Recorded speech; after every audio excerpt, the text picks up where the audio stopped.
Sejam todos bem-vindos! A ideia de hoje é com palito de picolé e palito de churrasco. Gente, é uma ideia muito linda e muito útil. Você vai gostar, eu tenho certeza disso. Fique até o final. Tenho certeza que não vai se arrepender.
Eu fiz essa caixinha para vender, gente, mas vocês podem fazer para usar em qualquer lugar. Vocês podem colocar no quarto com seus cremes dentro, pode colocar pente, escovas, o que vier à cabeça. Eu amei o resultado, foi uma encomenda.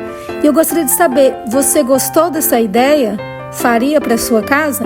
O que você colocaria dentro? Espero que vocês tenham gostado. Aguardo vocês no próximo vídeo.